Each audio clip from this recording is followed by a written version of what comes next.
Real stories of rising through hardships, raw truths around life and parenting.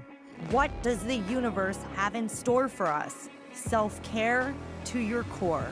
We shine best in our authenticity. Welcome to Rise and Shine with the Mama Jac. Hi, everyone, and welcome to Rise and Shine with the Mama Jac. Today, I have a very special guest. His name is Don, and we are going to be talking about pandas, which sounds really cute and fuzzy, right? But we are not talking about those pandas.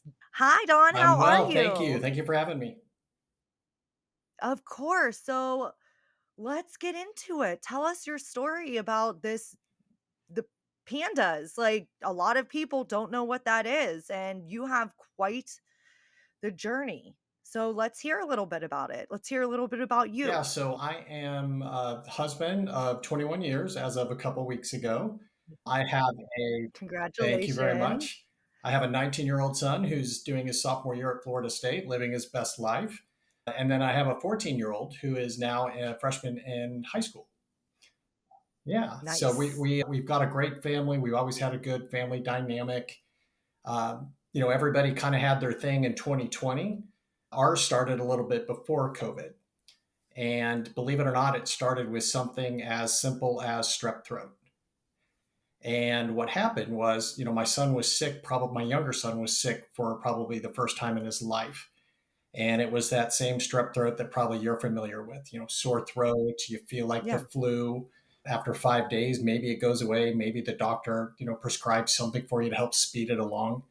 But when you get that Hmm. infection, the body's natural response is to release white blood cells, and then the white blood cells go attack the bacteria, and then hopefully you feel better in a few days. For some people, children, the white blood cells don't disengage after the infection is gone. And as a result, instead of turning on bad cells, they turn on healthy cells. And it ends up attacking the brain and causing brain inflammation.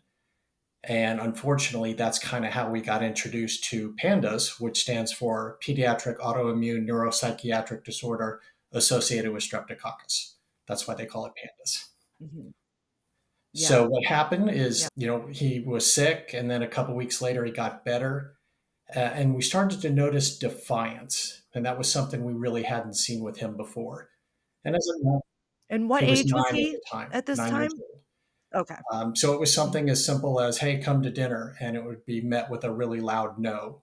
Or, hey, time to do homework, and it would kind of lead to pounding his fist on the desktop, or just a little bit of defiance. It wasn't enough where we were super alarmed, but we noticed a big change. As the weeks Mhm. went on, that defiance turned to almost rage when he was told no. And that would mean kicking a hole in a door or throwing a glass up against the Dang. wall.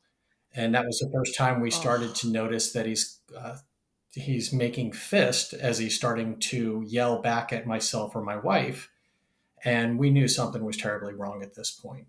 Seeing your So, baby go from, like, being their normal self to doing all those things, that must have been really hard for you and your wife to watch because it's like, where is it coming from? And you're about to tell us next. But, yeah, I just wanna give you some grace for dealing with that because that's scary. That's really scary. And especially at that age, it's like they're acting one way, and we know that age isn't an age where stuff flips like this. You know what I mean? That's like kind of smooth sailing until you hit the puberty age, normally is where you expect to start to see big emotions like that. But yeah, so what happened after you saw his, change in personality? Where did you decide to start well, like most investigating? people, we started with his pediatrician, and the pediatrician, oddly enough, just kind of wrote it off as, hey, it's growing pains.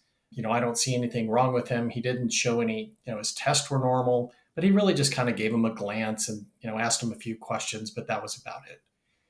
And then every Yeah. week after that, something else got worse. We'd started to notice change in handwriting where it was actually regressing, going from pretty good Oh, penmanship to wow. scribbling. We started to notice curse Mhm. words for the first time. So, from that point, Mhm. we started maybe talking to a psychologist And then we'd start talking to psychiatry. And we honestly went through 13 different specialists during this entire period. Some of them gave diagnosis, but it was something psychiatric, or some of them did say puberty. Hey, he's just going through early puberty at Yeah. 9. And, we wanted to accept all these things, but we just couldn't get past the fact that it just turned overnight after he was sick that one time. Yeah. So after about a year of it, it was my wife that started to really kind of dig in and do research. She was top of her class in biology at the University of Kansas and super smart when it came to that.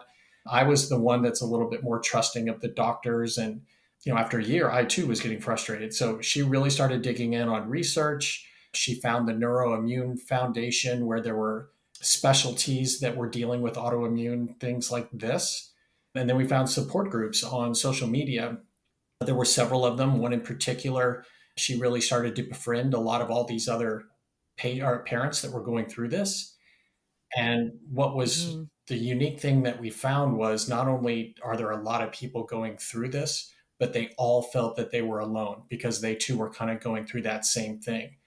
And it turns out it's actually Yeah. very common. 1 in 200 kids is affected with pandas, but nobody knows about it.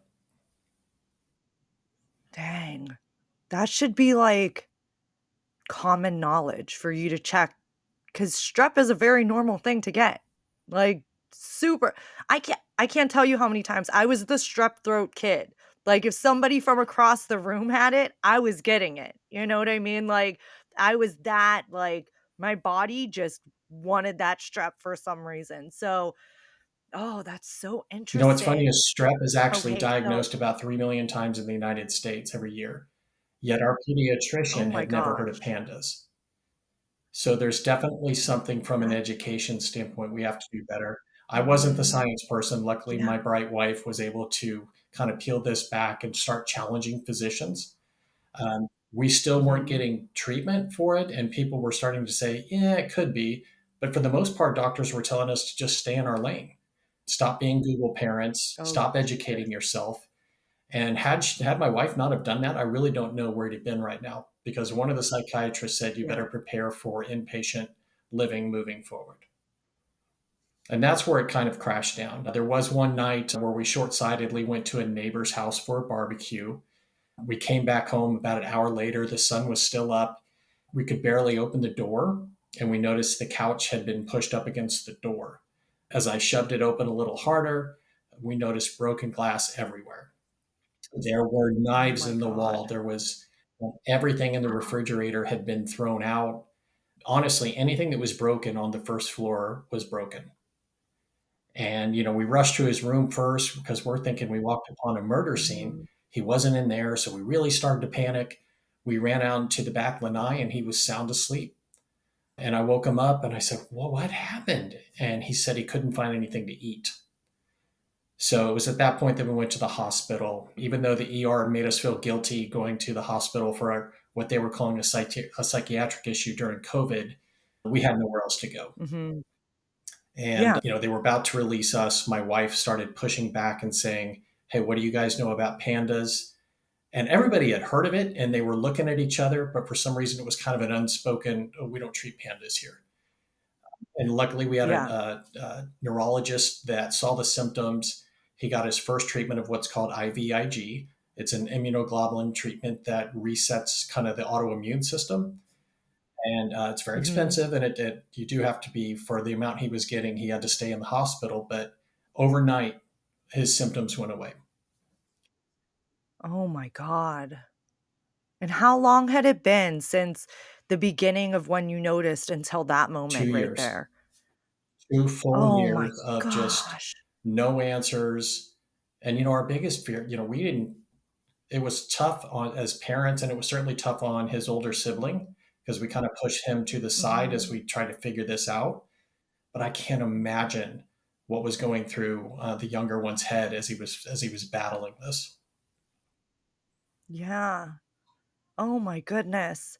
So it's all so you said inflammation in the brain. So whenever he gets the IVs, is that what it helps with? Is that like kind of what keeps it at bay? It like helps with that inflammation, or is and this is something he's going to have forever, It right? is, and it's always going to be a challenge because every time that we switch insurers or my company switches insurers, because it is a pricey therapy, we have to jump through all kinds of hoops until we finally get the approvals, and we will for the rest of our lives. But to be honest, I don't know if he will have to have it. There's different studies showing whatever, but we do notice a time when he's on it and that he thrives. And we do notice a time when Mhm, he does have some setbacks, but it's been nothing like it was during those 2 years. He's, for the most part, a very mhm, bright, funny, intelligent mhm. kid that, he's got friends and he's probably in there right now coding some kind of super code that's going to save the Mhm. world. And he's just a different kid, just a different everyday kid. And, Yeah, I am kind of fearful what will happen down the road with IVIG, but now that more awareness is being brought to this, and to be honest, this is going to be our kind of thing moving forward. We want to make sure everybody knows what this is. And every time I talk about yeah, this, whether through the book or with a neighbor or teachers or whoever, everybody knows somebody else that they think is suffering from this. And if we could help mhm. just one of those kids, which we already have, we're just going to keep doing this until everybody knows about it. Yeah, yeah. Oh my goodness. I just, like, how does he feel about it? Have you talked to him about it? Like, he remembers doing these things, then it changed. Did he describe it in any way to you or your wife, how he feels after starting all the treatments and what it was like going through all that rage before? He probably couldn't understand it. Was it a blackout type situation where his brain would just completely black out and he would rage out and kind of not remember? Or was this something actively, like, almost not planned, but, like, he knew exactly what he was doing at It's the more of a time? blackout. Now he's a little bit more Mhm, a reserved person anyway. He's a reserved personality. So mhm. that was also part of the challenge of him not being able to really describe what was going on. He was just angry, right? Yeah. So, I think we kind of give it to him in phases. I think, we still have him talk to somebody else. He's very secretive about kind of what he does. So to be honest, I don't know if he remembers or not, but we do talk about, Yeah. okay, it's important for you to express how you're feeling. It's important for you to tell us if you don't feel well. It's important if you have any kind of weird thoughts or anything, whether it's us or your brother or really anybody if you're by yourself, because I think that's the most important part. If he can express that, hey, something's not right, I'm not feeling well, then we will feel more Mhm. confident later in life when he's on his own or he's at college and doing all that, being able to manage this on his own. Yeah. And will he have to have those treatments for the rest of his life? Or you said there's hope that they think it might you might be able to stop them at some point, right? But there's probably not, so is there a lot of research Oddly on enough, this? there is. Like, So insurers, okay. naturally, they're going to say this is experimental and investigational. But if you go on the Mhm, Neuroimmune Foundation's website, there are tons of studies showing that it helps with pandas. And they may call it autoimmune mhm. encephalitis or some other medical condition, but the fact is it's brain swelling. That's what's causing all of this. Yeah. So there's all kinds of literature. That's why we also want to help other people because insurers always say no first, just like they do if it's anything that you want. So we want to be able to at least give them Mhm. the tools, where to turn, how to find this information so they don't have to go through that same 2 year battle that we did. Now, have you found parents that have gone through the same thing as kind of a support? Is there any support out there for people that are going through this, even if it's just like a Facebook group? Is there anything that if somebody listening is like, dang, this makes sense for my kid, that they can go to and ask the questions to people that have actually gone through Yes. this? So PANDAS Parents is what it's Mhm, called. It's a support group on Facebook. mhm, It is a private group that, they'll ask if you have a kid that has symptoms because they don't want it open mhm. like that. But what you'll find is there's Yeah. so many stories that have a common denominator, whether it's OCD or Mhm, rage or something that fits the profile. And even now, we've been probably we're a couple years away from the really thick of it when we were in it. But when I read posts of a mhm. parent that's suffering it now, it brings me right back to what we were going through. There's a lot Yeah. of people out there that are afraid right now that just need answers. And this is a great support group for it. I also reach out to, I want teachers to feel free to, if they see something like this in their classroom, to go ahead and tell the parents. And if the parents don't have an answer, then maybe this is somewhere they turn. My job's not to diagnose. My Mhm. job's just to report the weather. And there's options out there that I just want to be able to tell people about to help them. Yeah. Yeah. I'm sure a lot of kids go get diagnosed with other things instead of what's actually happening because you're right. I know as a parent, my child has a rare genetic condition. Luckily, we had a doctor that really pushed for it. But when it comes to insurance, they don't really Not at care, all. do they? They don't really care. They're like, no, like, we're going to do this. And you're like, dang, like, this kid, like, it's as simple as like most insurances only give 30 speech therapies a year, right? Well, if your kid needs speech therapy, normally it's at least once a week. So that right there is like you're praying that 6 times is a holiday or like, you just call out.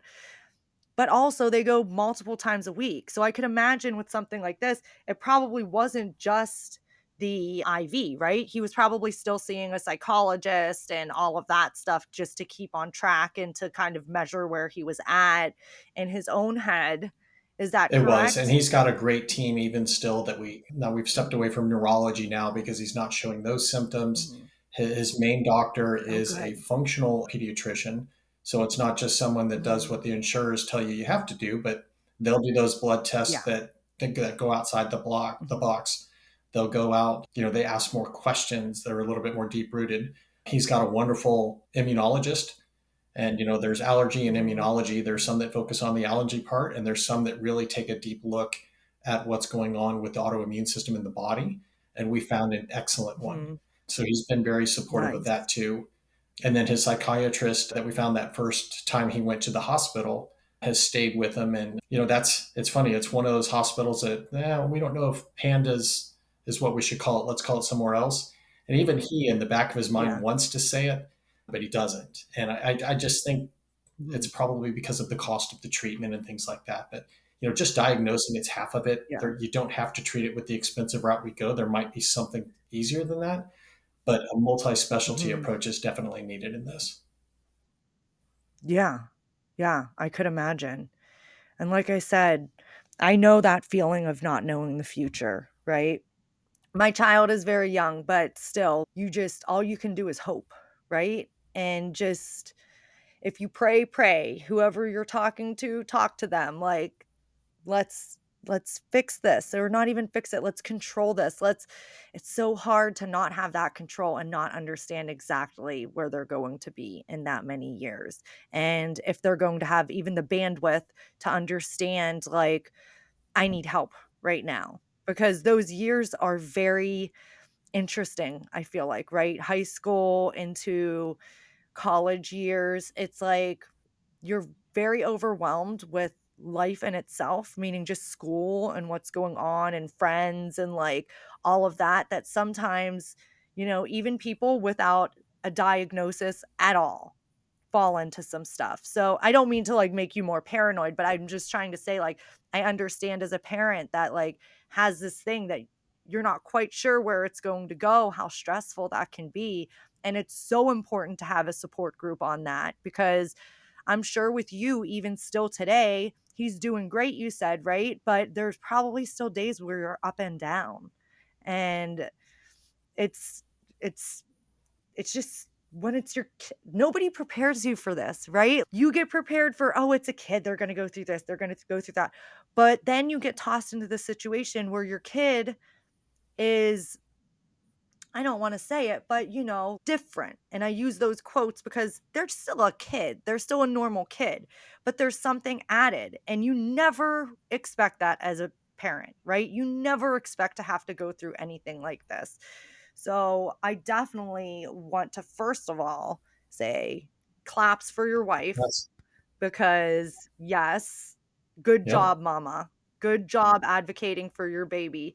and claps for you too, because you both have made it through so far, and your son, because I know it had to have been so confusing being that age and going through that because you don't really understand. Now that you said he's 14, I mean, he understands more probably, but it's still not at that age where I feel like you can completely put the puzzle together in your head. You know what I mean? So I'm glad that you guys have all of this support for him, and you continue to tell him that you are there when you're ready to talk. You don't have to, but when you're ready, we are open and we are not judging. We just want to know because Yeah. we love you and we're here to help. That's so it's so important. And I'd hate to say it, like, a lot of parents get tied up in work and tied up in other situations and they're not paying attention to stuff like this. And then it escalates into something that you can't control as easily anymore, or you can't help. I don't want to say control. I hate the word control because we can't control anything in life, right? Nothing. But it just becomes something that is harder to help.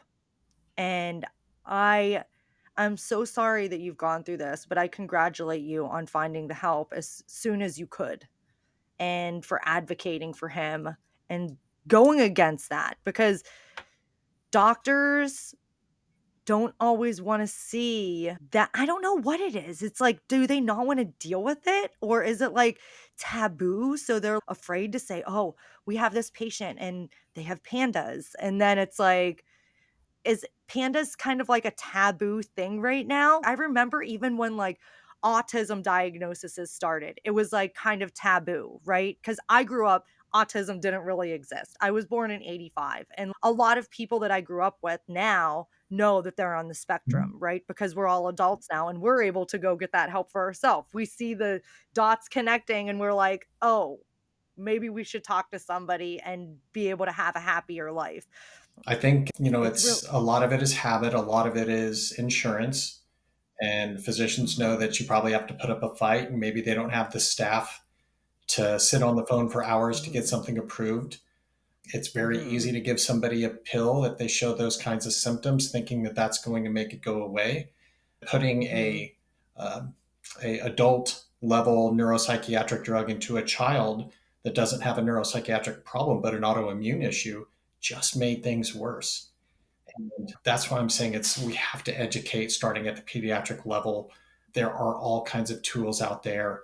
That's just kind of why we decided to do this. That's why we decided to write a book. That's why we decided to go open with it out on Facebook. We're not afraid to talk about it because if people don't talk about it, there's never going to be a common conversation about it. Is there so you was it you and your wife wrote a So I book? wrote a book called Navigating Pandas. Okay, Yeah, nice. just a Okay. self-published Amazon. I was voted probably least Mhm. likely to read a book in high school, but I wrote it, and I wrote it because that was my form of self-care.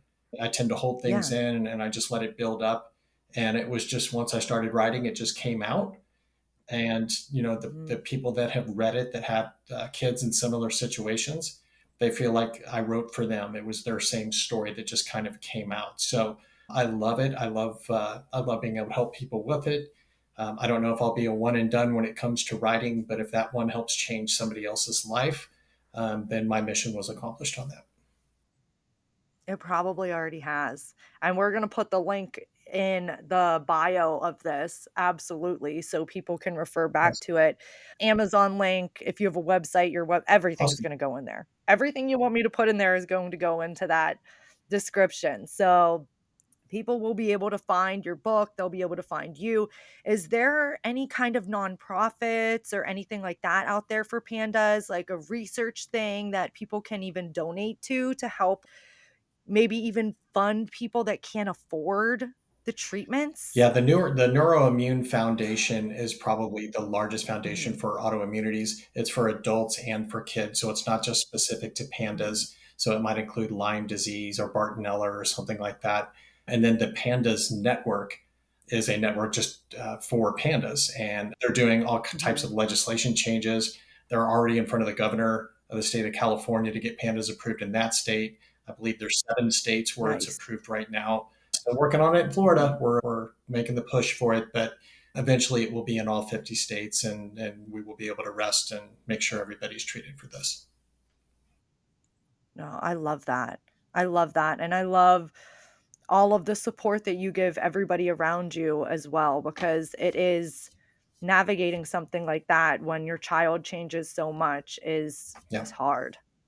It's hard. I have friends that have gone through similar things.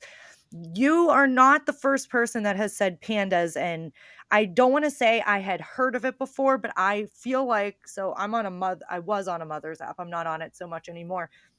I think somebody on there was talking about it as well. I had heard the term before, but I wasn't familiar with exactly where it came from and what it was, right?